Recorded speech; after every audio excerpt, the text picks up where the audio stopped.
మరో అంశం చూద్దాం. హెచ్ఎండిఏ మాజీ డైరెక్టర్ శివబాలకృష్ణ ఇంట్లో ఈడీ సోదాలు నిర్వహించింది. శివబాలకృష్ణ బినామీ సంస్థలపై కూడా ఈడీ దాడులు జరిపింది.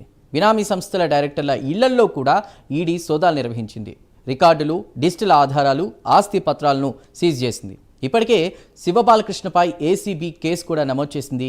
200 కోట్ల అక్రమాస్తులు ఉన్నట్లు, ఈ డబ్బును బినామీ సంస్థలకు మళ్లించినట్లు ఆరోపణలున్నాయి. డీటెయిల్స్ అందించడానికి మా ప్రతినిధి లిఖిత ఫీల్డ్ రిపోర్ట్లో సిద్ధంగా ఉన్నారు. Likhitha, over to you. Right Chandu, ఇప్పటికే ఈ హెచ్ఎండిఏ కేసుకు సంబంధించి పలు ఆధారాలను ఏసీబీ అధికారులు దాదాపు సంవత్సరం పాటుగా కూడా గోప్యంగా సంపాదించినట్లుగానైతే తెలుస్తుంది. అజ్ఞాత వ్యక్తికి ఇచ్చిన సమాచారంతో బడాబాబు ఒక బడా అధికారి అయితే దాదాపు 100 కొద్ది ఆస్తులను సంపాదించినట్లుగా తెలుస్తుంది అన్నట్లు ఓ సమాచారాన్ని అయితే ఇటు ఏసీబీ అధికారులకు ఇవ్వడం జరిగింది. దీంతో నిఘా పెట్టిన అధికారులు అయితే అతనికి సంబంధించిన పూర్తి డీటెయిల్స్ని ఒక్కొక్కటిగానైతే బయటకు తీయడం జరిగింది. దాదాపుగా 200 కోట్లకు పైగా ఆస్తులు కూడబెట్టినట్లుగా తెలుస్తోంది.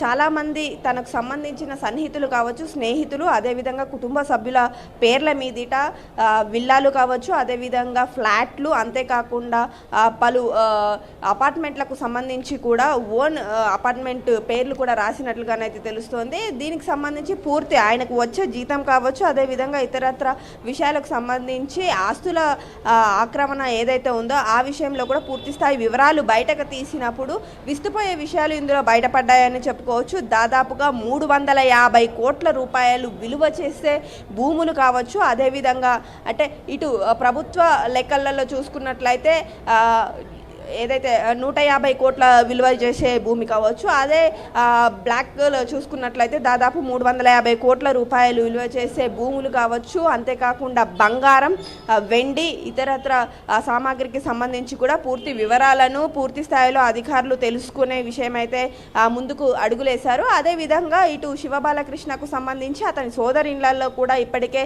సోదాలు నిర్వహించడం జరిగింది. అంతేకాకుండా ఆ కంపెనీల్లో పనిచేసే కొంతమంది మేనేజర్లు అలాగే పిఏల ఇళ్లలో కూడా ఈ యొక్క సోదాలు నిర్వహించినట్లుగా తెలుస్తోంది. ఒక్కొక్కరి దగ్గర దాదాపు 100 కోట్లకు పైగా ఆస్తులు ఉన్నట్లుగా వాటికి సంబంధించిన పూర్తి స్థాయి వివరాలను, వారి యొక్క ఫోన్లను, బ్యాంకు లావాదేవీలను, అదేవిధంగా ఈ యొక్క ల్యాప్టాప్లను కూడా తీసుకున్నట్లుగా తెలుస్తోంది. ఇందులో పూర్తి స్థాయి సమాచారంతో పాటు ఆ ఫోన్లలో ఉన్న చాట్ల ఆధారంగా పలువురు అధికారులను కూడా ఇప్పటికే విచారిస్తున్నట్లుగా తెలుస్తోంది. దీనికి సంబంధించి ఇప్పటికే చాలా వరకు ఈ యొక్క ఆస్తుల వివరాలు ఏవైతే ఉన్నాయో వాటికి సంబంధించి కూడా దాదాపుగా సంవత్సరం పాటు పూర్తి స్థాయిలో విచారణ జరిపిన తర్వాత, గోప్యంగా విచారణ జరిపిన తర్వాత, కొన్ని ఆధారాలను వారి దగ్గర పెట్టుకున్న తర్వాతనే ఈ యొక్క కేసు ముందుకు సాగింది. దీంట్లో ఈడీ కూడా ఇన్వాల్వ్ అవ్వడం, అంతేకాకుండా ఈడీ కూడా ఇప్పటికే దూకుడు పెంచినట్లుగా తెలుస్తోంది. దీంట్లో పూర్తి స్థాయిగా ఈ యొక్క ఆధారాలన్నింటినీ లెక్కకు మించిన ఆస్తులను సమకూర్చడం కావచ్చు, వాటిని బినామీ పేర్లతో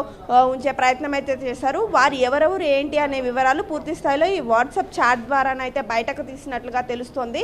ఆ వాట్సాప్ చాట్లో పూర్తి స్థాయి వీళ్ళు ఇంతకుముందు ఎక్కడ కలుసుకున్నారు, ఏ విధంగా కలుసుకున్నారు, వారికి సంబంధించిన డీటెయిల్స్ ఏంటి అనే విషయాలతో పాటు ఈ యొక్క బ్యాంక్ ట్రాన్సాక్షన్స్ ఏవైతే ఉన్నాయో వాటికి సంబంధించిన డీటెయిల్స్ కూడా తీసినట్లుగా తెలుస్తోంది. అందులో 100 కోట్ల రూపాయల ఆస్తికి సంబంధించి కూడా చాలా విషయాలు బయటపడ్డట్లుగా, అంతేకాకుండా బంగారం కావచ్చు, వెండి కావచ్చు, అదేవిధంగా కొన్ని కోట్ల రూపాయల విలువ చేసే భూములను ఆక్రమించుకున్నట్లుగా, వాటిని కూడా బినామీ పేర్లతో ఉంచినట్లుగా కూడా సమాచారాన్ని సేకరించిన ఏసీపీ అధికారులు అయితే ఇప్పటికీ దీనికి సంబంధించి కేసు పూర్తి స్థాయిలో దాదాపుగా సంవత్సరం నగరగా కూడా ఈ యొక్క కేసు అనేది కొనసాగుతుంది. 2024లోనైతే ఈ కేసు పూర్తి స్థాయిలో తెర మీదకి వచ్చిందని చెప్పుకోవచ్చు. దీనికి సంబంధించి మరికొందరు ప్రముఖులు కూడా ఇందులో ఇన్వాల్వ్ అయినట్లుగా తెలుస్తోంది. గత ప్రభుత్వం యొక్క అండ చూసుకొనే ఈ యొక్క ఏవైతే అక్రమాలకు పాల్పడినట్లుగా తెలుస్తోంది.